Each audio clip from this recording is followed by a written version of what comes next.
گڑیا کا پیارا گھر۔ یوم مئی کی خوبصورت صبح تھی۔ گلیوں میں ہلکی ہلکی ہوا چل رہی تھی اور پرندے اپنی مدھر آوازوں میں چہچہا رہے تھے۔ ایک چھوٹے سے قصبے میں گلیوں کے کونے پر ایک پیارا سا گھر تھا جو اپنی خوبصورتی اور سادگی کی وجہ سے پورے علاقے میں مشہور تھا۔ اس گھر میں ایک خوش و خرم خاندان رہتا تھا۔ یہ خاندان 4 افراد پر مشتمل تھا: ابو، امی اور ان کے 2 بچے چنٹو اور گڑیا۔ چنٹو 11 سال کا تھا جبکہ گڑیا 9 سال کی تھی۔ یہ گھر نہایت پیارا تھا، جیسے کسی خوبصورت خواب کی تعبیر ہو۔ ہر کمرے کی دیوار پر مختلف رنگوں کی پینٹنگز تھیں جو امی نے خود بنائی تھی۔ گھر کے باہر ایک چھوٹا سا باغیچہ تھا جہاں ہر طرح کے پھول کھلے ہوئے تھے۔ باغیچے میں ایک چھوٹا سا جھولا تھا جو بچوں کا پسندیدہ کھیل تھا۔ ہر شام چنٹو اور گڑیا وہاں کھیلتے تھے اور ہنستے ہنستے شام کو رنگین بنا دیتے تھے۔ اس گھر کی سب سے خاص بات یہ تھی کہ اس کے دروازے ہمیشہ مہمانوں کے لیے کھلے رہتے تھے۔ ہر روز محلے کے بچے یہاں کھیلنے آتے تھے اور خواتین امی کے پاس آ کر باتیں کرتی تھیں۔ سب کو یہاں آ کر بہت خوشی محسوس ہوتی تھی کیونکہ یہاں محبت اور اخلاص کا ماحول تھا۔ ایک دن چنٹو اور گڑیا کی دادی امی ان کے گھر آئی۔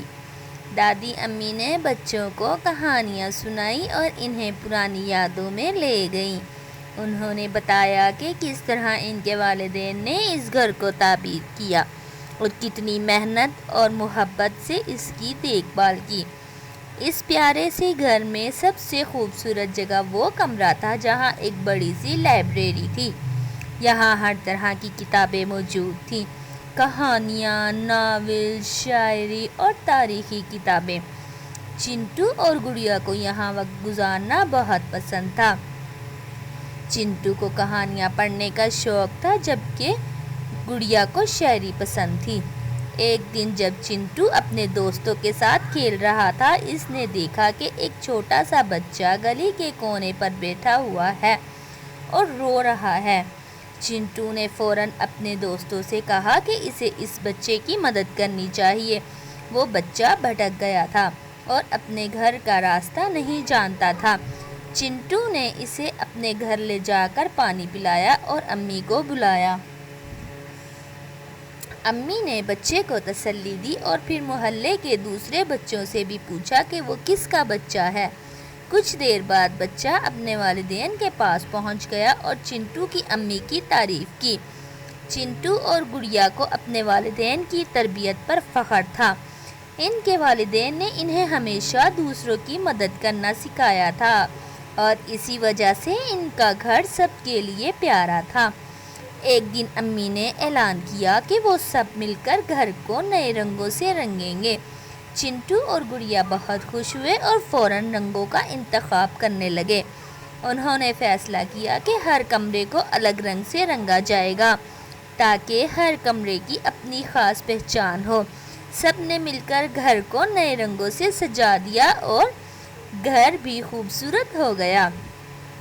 اس پیارے سے گھر کی خوبصورتی صرف اس کے رنگوں اور سجاوٹ میں نہیں بلکہ اس میں رہنے والے لوگوں کی محبت اور اخلاص میں تھی۔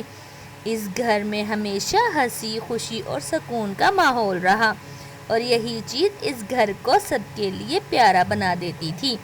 اس کہانی سے ہمیں یہ سبق حاصل ہوتا ہے کہ ایک پیارا گھر وہ ہوتا ہے جہاں محبت، اخلاص اور دوسروں کی مدد کا جذبہ موجود ہو۔ ایسا صرف گھر اینٹوں اور رنگوں سے نہیں بنتا بلکہ دلوں کے ملاپ سے بنتا ہے۔ پیارے بچوں، آپ بتائیں آپ کا گھر کیسا ہے؟ پھر ملیں گے ایک پیاری اور نئی کہانی کے ساتھ۔ اللہ حافظ۔